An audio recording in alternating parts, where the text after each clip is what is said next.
قال الله تعالى في سورة محمد صلى الله عليه وسلم أعوذ بالله من الشيطان الرجيم يا أيها الذين آمنوا أطيعوا الله وأطيعوا الرسول ولا تبطلوا أعمالكم۔ معزز حاضرین جمعہ، بزرگوں، نوجوان دوستوں اور اسلامی ماں اور بہنوں، آج کے خطبہ جمعہ میں اعمال صالحہ میں رسول اللہ صلی اللہ علیہ وسلم کی اتباع انشاءاللہ اس عنوان سے آدھے گھنٹے ہم آپ کے سامنے اظہار خیال کریں گے۔ سب سے پہلے میں نے آپ کے سامنے سورہ محمد کی ایک آیت پڑھی۔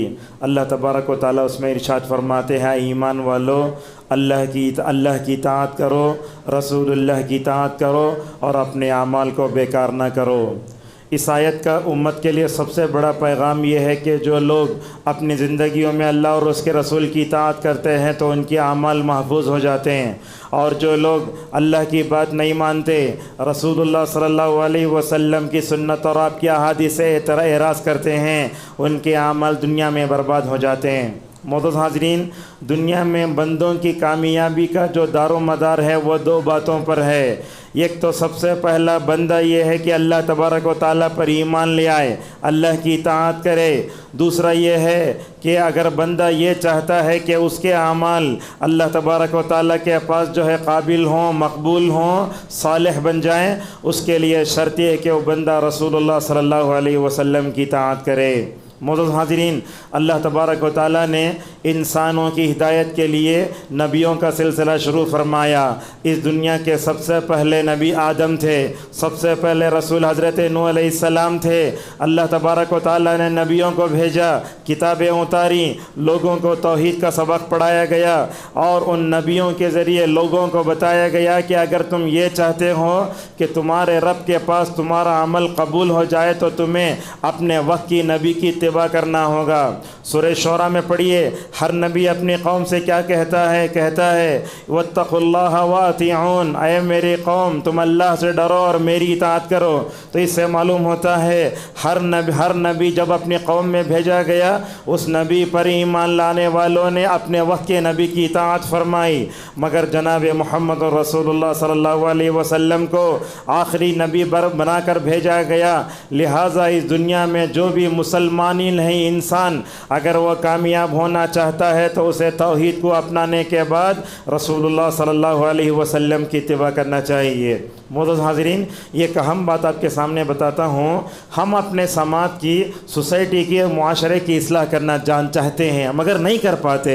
تقریریں ہوتی ہیں، خطبات ہوتے ہیں، ہفتہ واری دروس ہوتے ہیں، صبح کا درس ہوتا، شام کا درس ہوتا، مسجدیں بھی بہت ہیں، مگر اصلاح کا کام ایک طرف کرتے جاؤ، دوسری طرف امت بگاڑ میں نعوذ باللہ آگے بڑھ رہی ہے۔ لہٰذا یاد رکھو، امت میں سماج اور سوسائٹی کی اگر اصلاح ہونا تو ہمیں قرآن کی دو صورتوں کا مطالعہ کرنا ہے۔ ایک ہے سورۃ النور، 18ویں پارے میں ہے سورت۔ یہ اللہ تبارک و تعالیٰ نے اس سورت میں معاشرے کی اصلاح کے اصول بتائے۔ یاد رکھیے، جس معاشرے میں اللہ کی اطاعت ہوتی ہے، جس معاشرے میں رسول اللہ صلی اللہ علیہ وسلم کی اطاعت ہوتی ہے، وہ معاشرہ پنپتا ہے، بڑھتا ہے، بہت دیر تک قائم رہتا ہے، اللہ کی طرف سے آنے والے عذاب سے محفوظ بھی رہتا ہے۔ اسی لیے دیکھیے سورۃ النور میں اللہ تبارک و تعالیٰ نے جہاں سماج کی اصلاح کے اصول دیے، اسی میں کہا ان یقولوا سمعنا واطعنا۔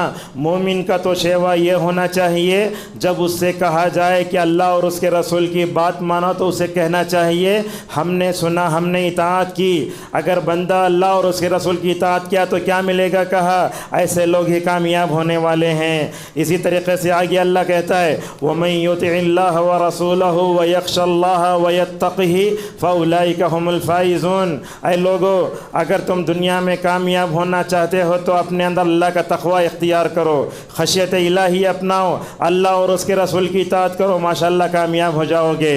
تھوڑی دیر پہلے میں نے خطبے میں وہ آیتیں آپ کے سامنے پڑھی گئیں، وَمَن يُطِعِ اللَّهَ وَرَسُولَهُ فَقَدْ فَازَ فَوْزًا عَظِيمًا۔ یہ آیتیں جو ہے ہمیں ہر جمعہ ہمارے کان سے ٹکراتی ہیں، پیغام دیتا ہے خطبۃ الحاجہ۔ اگر تم دنیا میں کامیاب ہونا چاہتے ہو تو اللہ اور اس کے رسول کی اطاعت کرو۔ دیکھو سورۃ النور میں اللہ تعالیٰ نے کتنے جگہ کہا اللہ اور اس کے رسول کی اطاعت کرو، آگے کہا قُلْ أَطِيعُوا اللَّهَ وَأَطِيعُوا الرَّسُولَ۔ اور اسی طریقے سے آپ دیکھیں گے سورہ مطلب نور ہی میں کہا وَإِن تُطِيعُوهُ تَهْتَدُوا، یہ بہت بڑا پیغام ہے آج کے خطبے کا۔ اگر تم دنیا میں ہدایت پانا چاہتے ہو تو رسول اللہ کی اطاعت کرو، جیسا کہ اللہ تبارک و تعالیٰ نے فرمایا۔ ایک تو ہے سورہ نور، اگر ہم اپنے معاشرے کی اصلاح کرنا چاہتے ہیں، وہ معاشرے کی اصلاح اللہ اور اس کے رسول کی اطاعت سے ہو سکتی ہے۔ میں آپ کو بتاتا ہوں، سلفی مساجد میں الحمدللہ ممبر پر خطبہ ہوتا ہے، وہ بھی آدھے گھنٹے کا ہوتا ہے، وہ بھی کتاب و سنت کی تعلیمات سے بھرا ہوا ہوتا ہے۔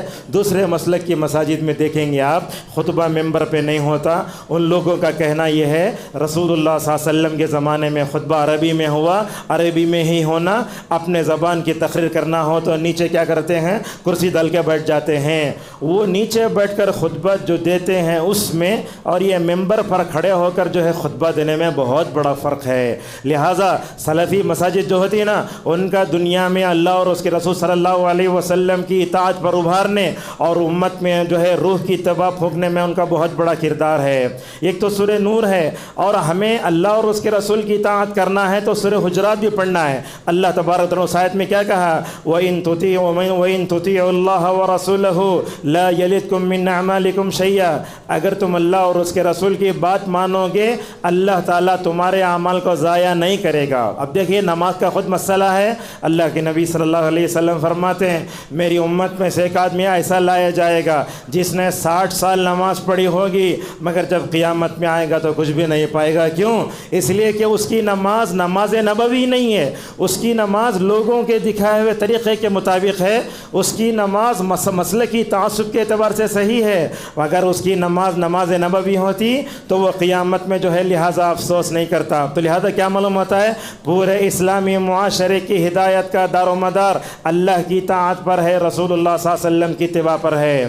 لوگ سوچتے ہوں گے سلفی مساجد میں جب بھی خطبہ دو، جب بھی بات کرو اللہ کے رسول کی بات کرتے، اللہ کے رسول کی اطاعت کی باتیں۔ یاد رکھیے آپ کا کوئی بھی عمل اللہ کے پاس قابل مقبول بھی نہیں ہوتا، صالح بھی نہیں بنتا جب تک ہمارا عمل رسول اللہ صلی اللہ علیہ وسلم کے جو ہے مبارک طریقے پر نہ ہو۔ آپ آئیے ایک دو حدیثیں ہم آپ کے سامنے پیش کرتے ہیں۔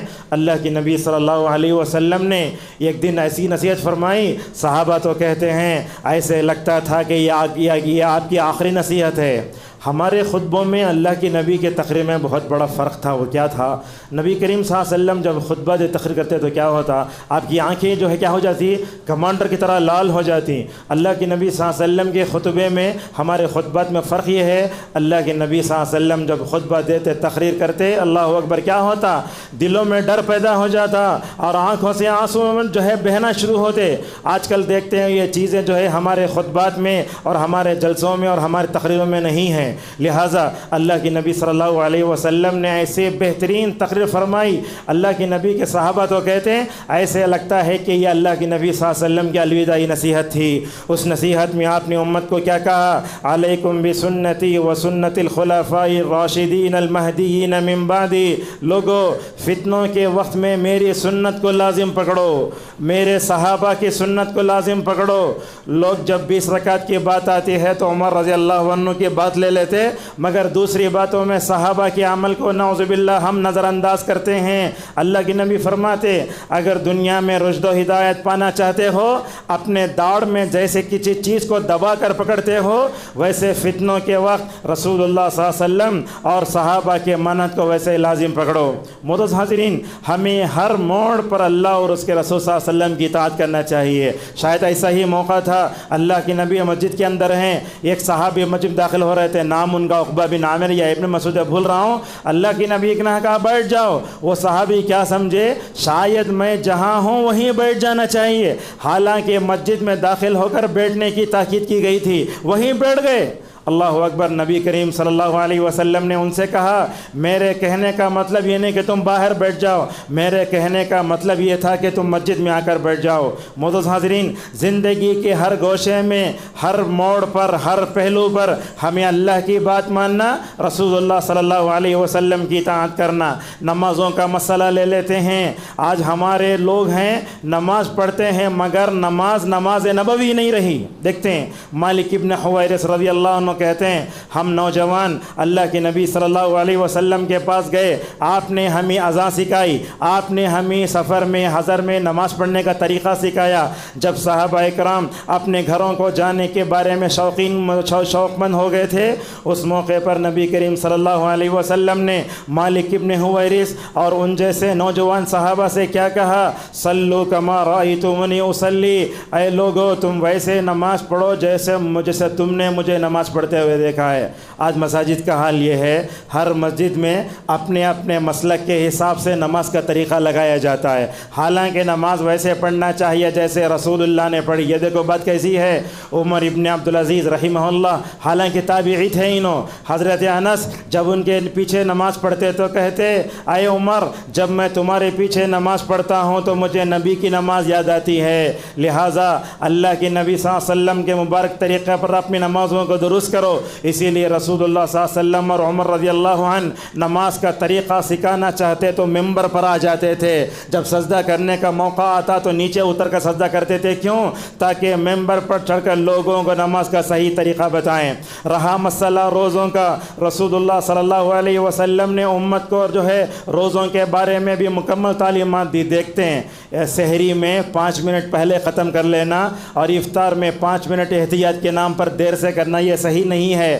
پورا رمضان ہم نے رمضان کے شروع میں بھی اللہ اور اس کے رسول کی خلاف ورزی کی، رمضان میں روزہ ختم ہوتا اس وقت پر بھی کیا ہے، ہم نے اللہ اور اس کے رسول کی نافرمانی کی، پھر بھی دعا کرتے ہیں اللہ ہمارے روزوں کو قبول کر لے۔ روزے قبول کیسے ہوں گے؟ آپ کی سحری صحیح نہیں، آپ کا افطار صحیح نہیں، کیسے روزے قبول ہوں گے؟ اسی طریقے سے رسول اللہ صلی اللہ علیہ وسلم نے زکوٰۃ کے بارے میں بھی امت کو مکمل طور پر تاکید فرمائی۔ آپ نے فرمایا سونے میں زکوٰۃ کے لیے اتنا جو ہے نصاب ہے، چاندی کے لیے اتنا نصاب ہے، کس سے لینا، کتنا دینا، کیسے مکمل طور پر آپ نے فرمایا۔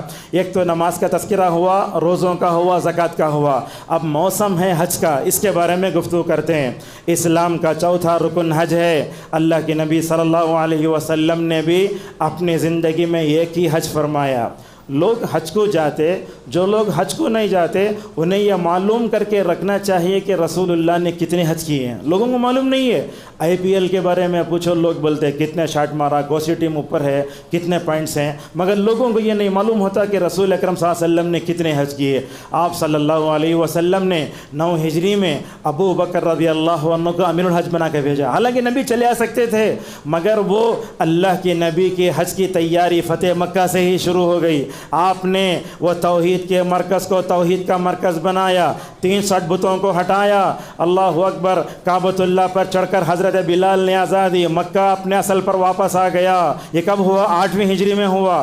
9 ہجری میں ابو بکر حج کرنے گئے، مگر جاہلیت کا حج تھا۔ اللہ کے نبی نے اپنی زندگی میں ایک حج کیا۔ میں سمجھتا ہوں پوری امت بھی اگر حج کر لے، مگر پوری امت کا حج بھی رسول اللہ کے حج کے برابر نہیں ہو سکتا۔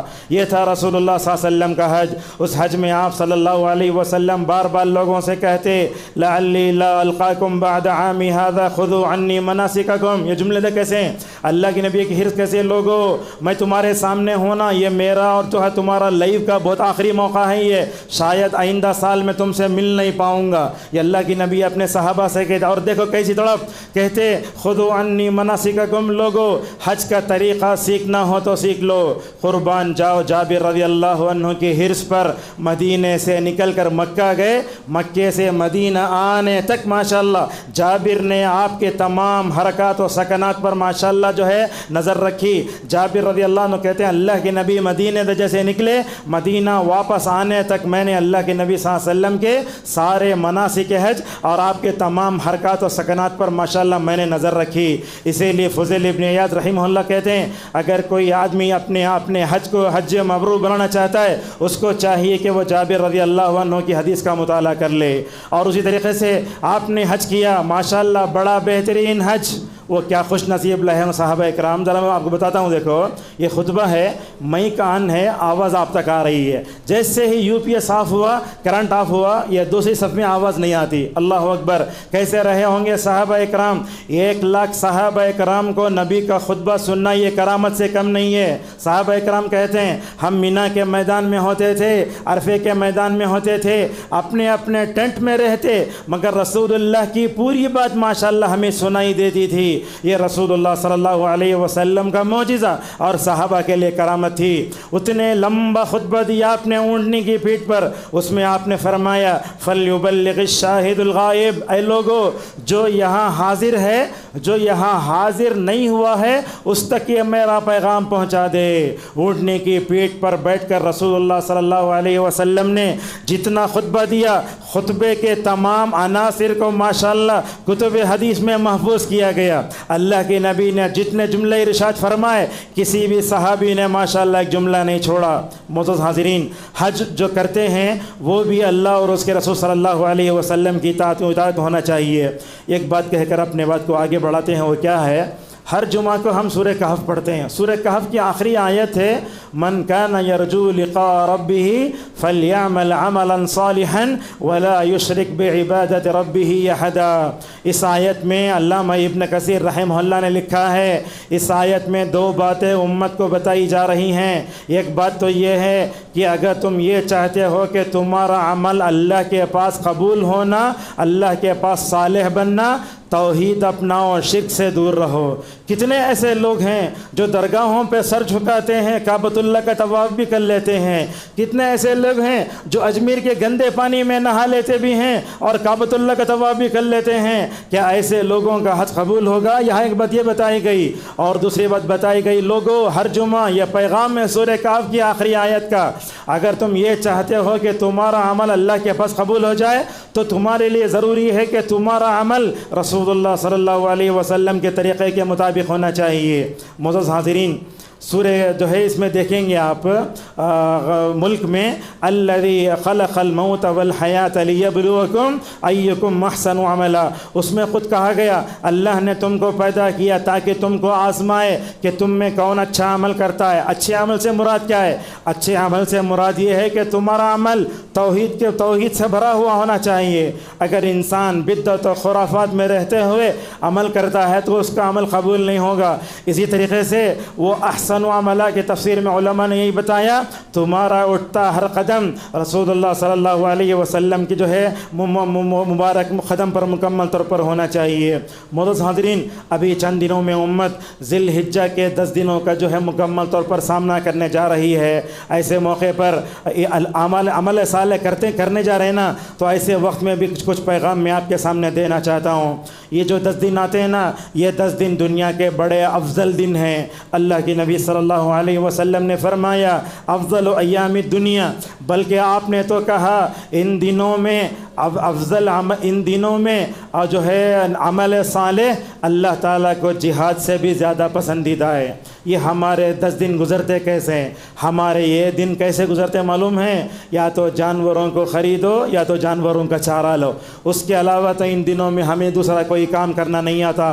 علامہ ابن تیمیہ رحمہ اللہ کہتے ہیں رمضان کا آخری عشرہ اور یہ ذی الحجہ کے 10 دن ان دنوں میں افضل کون سا ہے؟ تو کہا راتوں کے اعتبار سے رمضان کا آخری عشرہ افضل ہے, دنوں کے اعتبار سے جو ہے یہ ذی الحجہ کے 10 دن ہیں. علامہ ابن حجر رحمہ اللہ کہتے ہیں ان دنوں میں اللہ تبارک و تعالیٰ نے عمل صالح کو اتنا جمع دیا ہے کہ دوسرے دنوں میں وہ جمع نہیں ہوتا. لہٰذا ہمیں ان دنوں کی قدر کرنا چاہیے. جیسے ہم پلاننگ کرتے نا, ویسے ان دنوں کی قدر کے لیے پلاننگ کرنا چاہیے. دوسری بات یہ ہے, یہ ذی قعدہ کا ذی الحجہ کا مہینہ آ جاتا ہے نا, ان دنوں میں گناہ کرنے سے بچنا چاہیے. یہ بات یاد رکھو آپ, دوسرے دنوں میں گناہ کرنا الگ بات ہے, مگر ان دنوں میں گناہ کرے تو اس گناہ کی سزا بڑھ بھی سکتی ہے، جیسا کہ عبداللہ ابن عباس رضی اللہ عنہما فرماتے ہیں ان دنوں میں نیکی کا جو بدلہ بڑھ جاتا ہے ویسے گناہوں کا جو ہے سزا بھی بڑھ جا سکتی ہے۔ اسی لیے اللہ نے کہا فَلَا تَظْلِمُوا فِيهِنَّ أَنفُسَكُمْ۔ اسی طریقے سے ان 10 دنوں میں ہمیں فرائض کی پابندی کے ساتھ سنن نوافل کی پابندی کرنا چاہیے۔ اس بات کی کوشش کریں، اس بات کی مکمل طور پر ہم کوشش کریں کہ ان 10 دنوں میں 5 نمازیں تکبیر تحریمہ کے ساتھ پڑھنے کی کوشش کریں۔ اسی طریقے سے ان دنوں میں کرنے کا ایک کام یہ ہے کہ اللہ تبارک و تعالیٰ کا زیادہ ذکر کریں۔ دیکھو اللہ نے کہا وَاذْكُرُوا اللَّهَ فِي أَيَّامٍ مَّعْدُودَاتٍ، ان جو ہے گنے چنے دنوں میں اللہ تبارک و تعالیٰ کا زیادہ ذکر کرو۔ امام بخاری رحمہ اللہ نے ابو ہریرہ ابن عمر رضی اللہ عنہما سے نقل کیا ہے، دیکھو یہ دونوں صحابہ ابن عمر ابو ہریرہ ذی الحجہ کے 10 دنوں میں مدینے کے بازار میں جاتے تھے، خریدنے کے لیے نہیں، ٹائم پاس کرنے کے لیے نہیں، وہاں جا کے اللہ کی کبریاء کا اعلان کرنے کے لیے جاتے تھے۔ امام بخاری لکھتے ہیں اللہ اکبر، اتنا زور سے بازاروں میں تکبیر جو ہے بلند ہوتی، وَيُكَبِّرُ النَّاسُ بِتَكْبِيرِهِمَا، لوگ بھی کیا کرتے ان دونوں کے ساتھ اللہ اکبر کی مکمل طور پر نعرے لگاتے۔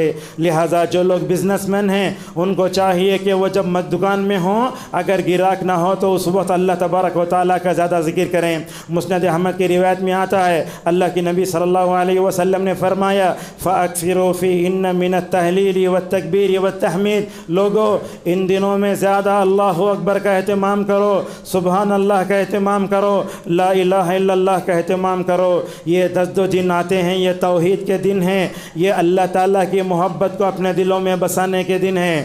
ابراہیم کا قصہ پڑھتے نا، یاد رکھیے ہم میں سے ہر ایک باپ کو ابراہیم بننے کی کوشش کرنا چاہیے، ہم میں سے ہر ایک بچے کو حضرت اسماعیل جیسا بننا چاہیے۔ آج دیکھتے ہیں تربیت اولاد کی بات آتی ہے، ماں باپ اپنے بچوں کی صحیح تربیت نہیں کرتے۔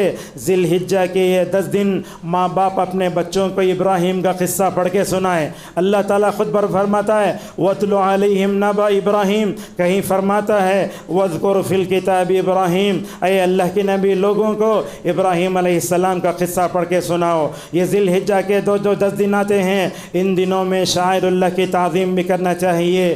شاعر اللہ کا مطلب کیا ہے؟ مکے کی تعظیم، مدینہ کی تعظیم، یہ عرفات ہے، یہ مزدلفہ ہے، یہ منی ہے، یہ مساجد ہیں، یہ قرآن ہے، ان کو شاعر کہا جاتا ہے۔ کہاں ہے شاعر اللہ کی تعظیم؟ سوشل میڈیا کے جس برے اثرات کا امت سامنا کر رہی ہے اس میں سب سے بڑا نقصان یہ ہے آج سوشل میڈیا نے کیا کیا، مطلب اللہ تعالیٰ کے شاعر کی بھی توہین فرما دی۔ آج کل کیا کرتے ہیں، کہاں ہے ہمارے اندر مکے کا احترام، مدینہ کا احترام؟ لوگ مکے مدینہ کا احترام کرو بولے تو حج کو جا کے اس کی چمکتی فوٹو کارگو میں لے کے آتا اور اس کو لگا لیتا، کیا بولا تو میرے حج کی یاد ہے۔ نعوذ باللہ، ایسے نہیں ہونا چاہیے۔ یاد رکھو اپنے گھروں میں مکے کا توغرا نہیں لگانا، اپنے گھروں میں مدینہ کا توغرا نہیں لگانا۔ اللہ تبارک و تعالیٰ نے مکے کو بنایا، مدینہ کو بنایا، ان کی محبت اپنے دل میں رکھو اور ان کے احترام کرنے کی ایک شکل یہ ہے، اللہ کی نبی نے فرمایا لوگو یاد رکھو کبھی قبلے کی طرف نہ تھوکنا۔ کتنے لوگوں کو ہم دیکھتے ہیں آٹو چلاتا چلاتا پان کھا کے بالکل اس کی طرف تھوکتا ہے۔ اللہ کے نبی نے فرمایا قبلے کی طرف تھوکنا نماز کے اندر ہو یا نماز کے باہر ہو گناہ کبیرہ ہے، اور جو آدمی قبلے کی طرف تھوکے گا وہ تھوک قیامت کے دن اس کے پیشانی میں لایا جائے گا۔ اللہ اکبر، اس قدر وعید نبی کریم صلی اللہ علیہ وسلم نے سنائی۔ لہذا شاعر اللہ کی تعظیم کرو، نماز کی تعظیم کرو، خبروں اور جو ہے مسجدوں کی تعظیم کرو، قرآن کی تعظیم کرو، اور جس کے دل میں شاعر اللہ کی تعظیم جاتی ہے اس کے دل میں اللہ کا تقوی آ جاتا ہے۔ کہا وَمَن يُعَظِّمْ شَعَائِرَ اللَّهِ فَإِنَّهَا مِن تَقْوَى الْقُلُوبِ، اور ان 10 دنوں کی ناقدری نہیں کرنا چاہیے۔ تلاوت قرآن کا اہتمام کرو۔ کیا یہ بتا سکتے ہیں جتنے لوگ یہاں بیٹھے ہیں 10 دنوں میں کوئی قرآن ختم کرے ہوں؟ نہیں ہوتا۔ رمضان میں نہیں پڑھتے، ذی الحجہ کے دنوں میں کیسے پڑھیں گے؟ اور اسی طریقے سے اپنے گھر میں اہل و عیال میں اپنے گھر میں اپنے بیوی بچوں میں احترام کرنا چاہیے، اور سب سے بڑھ کے ان دنوں میں زبان کا حفاظت بھی کرنا چاہیے، روزوں کا اہتمام بھی کرنا چاہیے۔ دیکھو عاشورے کا روزہ رکھنے سے ہوتا کیا ہے، 1 سال کے گناہ معاف ہوتے، مگر عرفے کا روزہ رکھنے سے 2 سال کے گناہ معاف ہوتے ہیں۔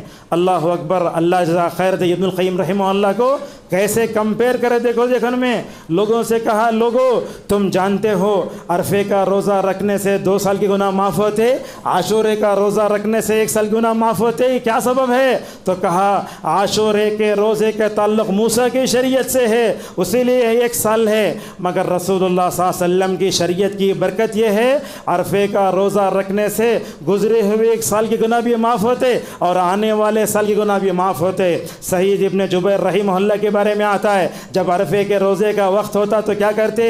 اپنے گھر میں اپنے گھر والوں کو حتیٰ کہ لیبرز کو ان کو بھی اٹھا کر بولتے لوگو چلو اٹھو عرفے کی مکمل طور پر تیاری کرو۔ تو عرفے کا جو روزہ آتا ہے 9 ذی الحجہ کو آتا ہے، وہ جمعہ کو آئے ہفتے کو آئے کبھی بھی آئے، مگر اس روزے کی ہمیں نہیں چھوڑنا چاہیے۔ اگر آدمی سفر میں بھی ہو تب بھی روزہ رکھ لے۔ معزز حاضرین، ان دنوں میں یہ تو کام کرنا چاہیے، مگر ان کاموں کے ساتھ ساتھ ہم دیکھتے ہیں ان دنوں کی ایک عبادت کیا ہے؟ حج بھی ہے۔ اللہ تبارک و تعالی حج کی فرضیت کو بتاتے ہوئے کہتا ہے وَلِلَّهِ عَلَى النَّاسِ حِجُّ الْبَيْتِ مَنِ اسْتَطَاعَ إِلَيْهِ سَبِيلًا وَمَنْ كَفَرَ فَإِنَّ اللَّهَ غَنِيٌّ عَنِ الْعَالَمِينَ۔ لوگوں اللہ لوگوں پر حج بیت اللہ ضروری ہے۔ کن لوگوں پر؟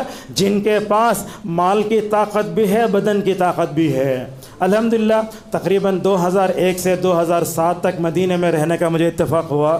اس وقت ہم دیکھتے تھے 60 سال سے زائد ایسے بوڑھے حج کو آتے تھے جن کا چلنا پھرنا مشکل تھا، ہاتھ ہدرتے تھے، ایسا ان کی بیویاں کپڑا نکالنا پھرانا ویسے تھا، مگر الحمدللہ اللہ تعالیٰ علماء کو ذخیر دے، امت میں اصلاح کرتے کرتے اب کیا ہو رہا ہے، لوگ بوڑھے نہیں نوجوان بھی حج کو جا رہے ہیں۔ اور یہ بات بھی یاد رکھو، حج کی عبادت بڑھاپے میں انجام دینے کی نہیں ہے، یہ حج کی عبادت ماشاءاللہ جوانی میں کرنے کی عبادت ہے، لہٰذا اگر بندے کو طاقت ہے تو حج کر لینا چاہیے۔ بات یاد رکھو، آدمی طاقت رکھا مال کی بھی بدن کی بھی، لکھ دیں لوگوں کو بڑے بڑے اپارٹمنٹ ہیں، بڑے بڑے شادی خانے بنا، اپنے بچوں کی شادی کر رہا، جہیز دے رہا، مگر حج نہیں کر رہا ہے، نعوذ باللہ۔ یاد رکھو حج فرض ہو جانے کے بعد بھی اگر آدمی حج نہیں کیا، جیسے نماز چھوڑنے پر گنہگار ہوگا ویسے وہاں بھی گنہگار ہوگا۔ اور جو لوگ حج کی طاقت رکھ کے بھی روزہ حج نہیں کرتے وہ تو اللہ کی رحمت سے محروم ہیں۔ یہ حدیث سنیے، ابو یعلا میں بیہقی میں روایت ہے، حضرت ابو ذر خدری رضی اللہ تعالیٰ عنہ فرماتے ہیں رسول اللہ صلی اللہ علیہ وسلم نے فرمایا ایک بندہ ہے، اللہ فرماتا ہے ایک بندہ ہے جس کو میں نے 2 چیزیں دی، میں نے صحت مند جسم دیا، دوسرا یہ ہے کہ میں نے اس کے لیے ماشاءاللہ معاشی جو ہے معاشی وسعت بھی دے دی، مال بھی دیا، طاقت بھی دیا، اور 5 سال میں اگر 1 مرتبہ وہ بھی حج کو نہیں آیا تو اللہ تعالیٰ فرماتا ہے وہ میری رحمت سے محروم ہے۔ رونگٹے کھڑے ہوتے ہیں حدیث سن کر۔ شاید سعودی عرب کے علماء اسی حدیث کو رکھ کر قاعدہ بنائے، ایک آدمی 1 مرتبہ حج کر لیا تو 5 سال تک نہیں آنا، لہذا جو لوگ مالدار ہیں، مالی طاقت بدنی طاقت رکھ بھی حج نہیں کرتے، یاد رکھو ایسے لوگ دنیا میں جی تو سکتے ہیں مگر وہ خود اللہ کی رحمت سے محروم ہو جاتے ہیں، اور جس معاشرے میں رہتے ہیں وہ معاشرہ بھی نعوذ باللہ اللہ کی رحمت سے محروم ہو جاتا ہے۔ عمر رضی اللہ عنہ تو کہتے تھے من اطاق الحج فلم يحج فسواء علی یہودی مات او نصرانیہ، کہتے عمر رضی اللہ عنہ ایک آدمی حج کی طاقت رکھ کر حج نہیں کریا میں سمجھتا ہوں کہ نعوذ باللہ وہ تو یہودی ہو کر مرے گا یا نصرانی ہو کر مرے گا۔ آج لوگ مالی طاقت تو رکھتے ہیں مگر غلط راستوں میں جو ہے خرچ کرتے ہیں۔ رسول اللہ صلی اللہ علیہ وسلم کے بارے میں جانتے ہوں گے آپ، اللہ کی نبی صلی اللہ علیہ وسلم کی مالی حالت کیا تھی، آپ کا گھر کیسے تھا۔ آپ صلی اللہ علیہ وسلم اگر جو ہے سجدہ کرنا ہوتے عائشہ کے پیروں کو ہٹا کر سجدہ کرتے تھے، آپ کا اتنا چھوٹا گھر تھا، مگر ان تمام چیزوں کے باوجود بھی اللہ تبارک و تعالیٰ نے رسول اللہ صلی اللہ علیہ وسلم کو بڑا جو ہے مالدار بنا دیا تھا، جیسا کہ فرمایا وَوَجَدَكَ عَائِلًا فَأَغْنَىٰ وَلَسَوْفَ يُعْطِيكَ رَبُّكَ فَتَرْضَىٰ۔ اللہ کے نبی صلی اللہ علیہ وسلم اپنی بیویوں کو دیکھو، اللہ کے نبی نے 11 شادیاں کی، اللہ کے نبی صلی اللہ علیہ وسلم جب حج کرنے گئے اپنی بیویوں میں سے ماشاءاللہ 9 بیویوں کو لے کر گئے۔ یہ کیا جگر تھا، کیا صبر تھا، کیا قوت اور صبر والی زندگی رہی ہوگی، 9 بیویوں کو لے جاتے ہیں، اور ان بیویوں میں ہم دیکھتے ہیں 60 سالہ سودا بھی ہے، آج کل ہم دیکھتے ہیں ذرہ ہماری بیوی گاڑی پر برابر نہیں بیٹھی، کچھ بھی نہیں ہوا تو ہم گالیاں دیتے ہیں۔ اللہ کے نبی نے کیسے صبر و تحمل والی زندگی کی ہوگی؟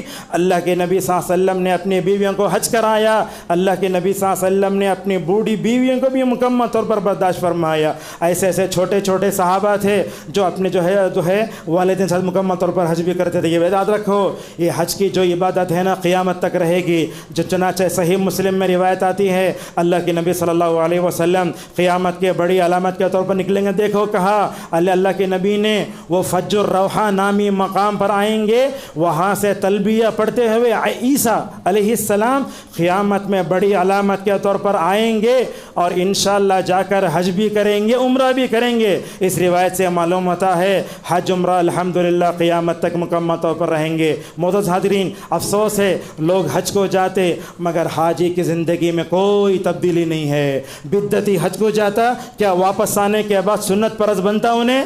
جو لوگ جو ہے قبروں کے سامنے جھکتے رہتے ہیں، حج کے بعد بھی آ کر نعوذ باللہ جھکتے رہتے ہیں۔ اور یہ بات بھی یاد رکھو، حج نبی کے طریقے پر ہو تو ہی قابل قبول ہے۔ آج دیکھو حج کی رہنمائی کرنے والے لوگ ہی حج کی روح سے ناواقف ہیں، جسے بولتے عمل کرنے سے پہلے علم چاہیے۔ حجاج کے درمیان جو کتابیں تقسیم کی جاتی ہیں وہ کتابیں صحیح نہیں ہیں۔ ان کتابوں میں حج کا وہ طریقہ ہے جو مسلک کے مطابق ہوتا ہے، حالانکہ حج زندگی میں ایک مرتبہ ہوتا ہے۔ اتنے پیسے ڈالتے، قرآن اندازی ہوتی، اتنے تکلیفیں پڑھ کے اتنا دور جاتے، مگر اگر آپ کا حج نبوی نہیں رہا تو نقصان ہوگا نا۔ لہٰذا مسلکی تعصب سے کام نہیں لینا چاہیے۔ لوگ حج کو جاتے، لوگ بول کے بھیجتے تمہیں وہاں گئے تو مکہ مدینے میں ان کے پیچھے نماز نہیں پڑھنا۔ اللہ اکبر، کتنی بڑی جہالت ہے یہ۔ اور یہ نعوذ باللہ امت میں افتراق و انتشار ڈالنے والے خود علماء ہیں۔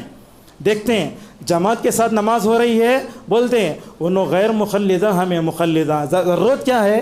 حج کیا ہے؟ یہ ایک بڑی کانفرنس ہے، امت میں اتحاد کی روح پھونکنے کے لیے آتا ہے۔ آپ حج کو جا رہے ہیں، ڈیوائڈ اینڈ رول کی پالیسی اگر اپنا ہے تو کیسے ہوگا یہ بتائیے۔ اور اسی طریقے سے ہم دیکھتے ہیں حج کو جاتے ہیں لوگ مدینے میں، بولتے مسجد نبوی کو گئے تو 40 نمازاں پڑھنا ضروری ہے، حالانکہ یہ بات بھی صحیح نہیں ہے۔ اور حجاج کو جو کتابیں دی جاتی ہیں ان کتابوں میں کتاب و سنت کی روشنی میں رہنمائی نہیں ہوتی، بلکہ مسلکی کتابوں کی روشنی میں ہوتی ہے۔ میں نے کئی حجاج کو ایسے دیکھا، حج کرتے رہتے ہیں، ان کے بیگ میں کتاب ہوتی ہے، کیا بھی کرنا رہتا وہ کتاب نکل کر دیکھتے ہیں، حالانکہ ساتھ میں علماء ہیں، ساتھ میں جو ہے ماشاءاللہ سعودی عرب کی طرف سے الحمدللہ ہر زبان میں حجاج کی جو ہے رہنمائی کرنے کے لیے لوگ موجود ہیں۔ اور اسی طریقے سے دیکھو حج میں اللہ اور اس کے رسول کی اطاعت کرے تو حج آسان ہو جاتا۔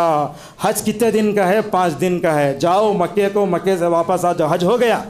مدینے کو جانے کی ضرورت بھی نہیں ہے۔ لوگ بولتے مکے کو گیا، مدینے کو نہیں گیا تو سرکار کی مطلب جو ہے شان میں گستاخی ہو جاتی نا۔ نعوذ باللہ ایسے کوئی بات نہیں ہے۔ ہم دیکھتے ہیں وہ ایک دن آتا ہے 10ویں تاریخ کو، اس میں حاجی 5 کام کرتا ہے۔ سب سے پہلے کنکری مارنا، سر موڑنا، ذبح کرنا، سعی کرنا، طواف کرنا، یہ 5 کام ہیں۔ اس کو حج اکبر کہا جاتا ہے۔ یہ کاموں میں آگے پیچھے ہو گئے تو بھی چلتا، جیسا کہ عبداللہ ابن عمر رضی اللہ عنہ کی روایت آتی ہے، یہ ایک آدمی آگے صحابی آ کر بولتے یا رسول اللہ یہ کام پہلے کر لیا، یہ کام بعد میں کیا۔ اللہ کے نبی نے فرمایا افعل ولا حرج، کوئی ضرورت نہیں ہے۔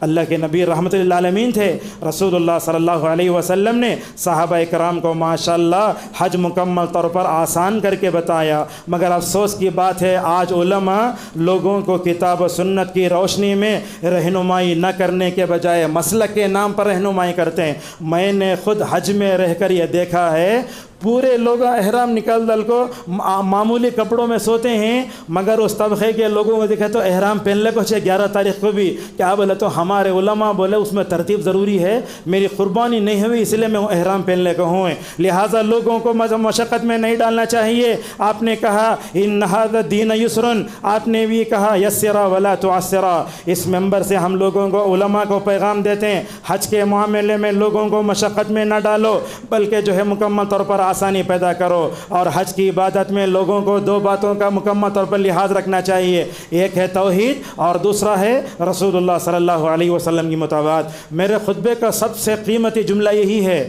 اگر کوئی آدمی مکے کو گیا اسے توحید مل جانا، اگر کوئی آدمی مدینے کو گیا تو اسے رسول اللہ صلی اللہ علیہ وسلم کی اتباع مل جانا۔ مگر آج دیکھتے ہیں لوگ کعبۃ اللہ کا طواف کرتے ہیں، پوچھتے ہیں یہ کس کی خبر ہے؟ بھلا بتائیے، اگر مکہ توحید کا مرکز ہے وہاں جا کر بھی اگر کسی کی توحید نہیں سنبھلی، دنیا کا کون سی جگہ ہوگی جہاں جا کر لوگوں کی نعوذ باللہ توحید سدھرے گی؟ مدینے میں گئے، آپ کو سنت سے محبت نہیں ہوئی، رسول اللہ صلی اللہ علیہ وسلم سے حقیقی محبت نہیں آئی، ذرا بتائیے مدینے سے بہتر کوئی اور جگہ ہے جہاں جا کر آپ رسول اللہ سے محبت کرتے ہوئے نعوذ باللہ کیا کریں گے؟ اللہ کے نبی صلی اللہ علیہ وسلم سے محبت کریں گے۔ بلکہ لوگوں کو دیکھتے ہیں، لوگ جا کر مدینے میں بدعت کرتے ہیں۔ بعض بدعتیوں کو ہم نے دیکھا رسول اللہ صلی اللہ علیہ وسلم کی خبر کو پیٹنے بتانا الٹا چلتے ہیں، کیا بولے تو سرکار کی شان میں گستاخی ہو جاتی۔ بعض بدعتیوں کو ہم نے دیکھا مدینے میں چپل پہننے کو نہیں چلتے، اللہ کے نبی کے پر کہاں پڑے ہم نے نہیں معلوم۔ وہ عمران خان بھی ہے، انہیں بھی اپنی چپل یہاں رکھ لیا ہے۔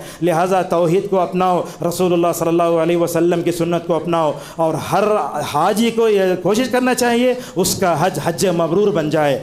کس کا حج حج مبرور بنتا؟ جس کے حج میں جس حاجی کو توحید مل جائے، جس کے جو ہے شرک سے بیزاری ہو جائے۔ دیکھو لبیک اللہم لبیک لبیک لا شریک لک لبیک، ایک حاجی پڑھتا لا شریک لک، پھر بھی آ کر خبروں کے سامنے نعوذ باللہ یہ کرتا ہے، اور جو ہے حاجی کا حج اسی وقت مبرور بن سکتا ہے جب کہ تقلید کے دلدل سے نکل کر اتباع کی طرف آ جائے، بدعت کو چھوڑ کر جو ہے سنت کی طرف آ جائے۔ اور اس خطبے کا پیغام یہ ہے ہم سب کو زندگی کے ہر موڑ پر رسول اللہ صلی اللہ علیہ وسلم کی اتباع کرنا چاہیے۔ اللہ اکبر، کیا خوش نصیب تھے امام بخاری مسلم، زندگی پورا قال رسول اللہ کہتے کہتے الحمدللہ دنیا سے چلے گئے۔ اس دنیا میں سب سے آخر میں جو شخصیت آئی وہ علامہ البانی کی ہے، جنہوں نے تقلید کو مٹا کر اتباع کی روح پھونکی۔ اور یہ بات بھی یاد رکھیے اپنے تمام اعمال میں مناسک کی حج میں ہمارے اندر اتباع ہونا چاہیے۔ اس بات پر اپنی بات کو ختم کر لیتے ہیں۔ ابن عباس رضی اللہ عنہما کے پاس ایک آدمی آیا، آ کر بولا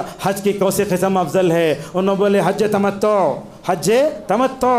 تو انہیں بولا ابو بکر بولتے ہیں نا حج کی وہ قسم افضل ہے، عمر بولتے ہیں نا حج کی وہ قسم افضل ہے۔ اللہ اکبر، ابن عباس کو غصہ آ گیا، کہنے لگے میں تمہارے سامنے بولتا ہوں قال رسول اللہ، تم کہتے ہو ابو بکر عمر کا نام۔ یاد رکھو اگر امت کی یہ سوچ رہے گی تو کیا ہوگا، سن لو، یوشک علیکم ان تنزل علیکم حجارۃ من السماء۔ رسول اللہ کی بات کے سامنے ابو بکر کی بات بھی نہیں چلتی، رسول اللہ کے بات کے سامنے عمر کی بات بھی نہیں چلتی۔ اگر تم رسول اللہ کی بات بھی آنے کے بعد ابو بکر عمر کی باتوں میں چلے جاتے ہو تو یاد رکھو آسمان سے تمہارے اوپر نعوذ باللہ پتھروں کی بارش ہوگی۔ اس بات پر اپنی بات کو ختم کر لیتے ہیں۔ ایک آدمی امام مالک کے پاس آیا، آ کر بولا میں رسول اللہ کی قبر کے پاس سے احرام باندھنا چاہتا ہوں، حالانکہ میقات کے پاس احرام باندھتے ہیں۔ تو حضرت امام مالک رحمہ اللہ نے کہا مجھے تو ڈر ہے کہ تو فتنے میں پڑ جائے، اور اس کے بعد اس آیت کی تلاوت کرنے لگے۔ مکمل طور پر ہمیں دو باتوں کی توجہ دینا ہے۔ حج کو جانا ہے، نہیں جا سکتے تو کیا کرنا؟ اللہ کے نبی صلی اللہ علیہ وسلم نے حج و عمرہ کے برابر جو اعمال بتائے وہ اعمال بھی مکمل طور پر کر لو۔ اور آخری بات ہے، اگر آپ حج کو جانا چاہتے ہیں، کیا ایک بڑا بہترین نسخہ ماشاءاللہ حضرت عبداللہ ابن عباس رضی اللہ عنہما نے بتانا ہے، وہ کیا ہے؟ رمضان کی تاخراتوں میں اللہ تعالیٰ سے دعا کرنا، اے اللہ تو مجھے حرمین شریفین کی زیارت کی توفیق دے، تو اے اللہ تو مجھے حج عمرہ کرنے کی توفیق دے تو۔ چونکہ رمضان کے آخری عشرے میں تاخراتوں میں بندوں کی تقدیریں لکھی جاتی ہیں۔ ابن عباس کہتے ہیں کہ جو بندہ اللہ تعالیٰ سے دعا کر لیتا ہے اللہ تعالیٰ اس کی دعا کو قبول کر لیتا ہے۔ یہی اپنے خطبے کو روتے ہیں۔ ابن مسعود رضی اللہ تعالیٰ عنہ فرماتے ہیں لوگو اتباع کرو اور کبھی جو ہے نعوذ باللہ بدعت میں نہ پڑو۔ ہمارے خطبے کا خلاصہ یہ ہے ہمیں اپنی زندگی میں اگر کامیاب ہونا ہے تو اللہ کی اطاعت کرنا، رسول اللہ صلی اللہ علیہ وسلم کی اطاعت کرنا۔ ہمیں اپنی نماز بھی رسول اللہ کی اتباع میں پڑھنی ہوگی، اپنی زکوٰۃ بھی اللہ کے رسول کی اتباع میں دینی ہوگی، ہمارے روزے بھی رسول اللہ کی اقتداء میں رکھے جائیں گے۔ اگر زندگی میں حج کریں گے انشاءاللہ ہمارا حج بھی انشاءاللہ حج نبوی کی طرح ہوگا۔ اللہ سے دعا کریں جتنے لوگ اس وقت جو ہے حج کے لیے مکہ مدینہ پہنچے ہیں اللہ تعالیٰ ان سب کو موحد بنائے، اللہ تعالیٰ ان سب کو شرک سے بدعت و خرافات سے بچائے، اللہ تعالیٰ تمام حجاج کی حفاظت فرمائے، اللہ تعالیٰ تمام حجاج کو حج مبرور عطا فرمائے۔ اور جو وہ سعودی مملکت ہے نا الحمدللہ جو اتنے سارے حجاج کے لیے انتظام کرتی ہے، اس حکومت کی حفاظت کے لیے ہم سب کو دعا کرنا چاہیے۔ وآخر دعوانا الحمدللہ رب العالمین۔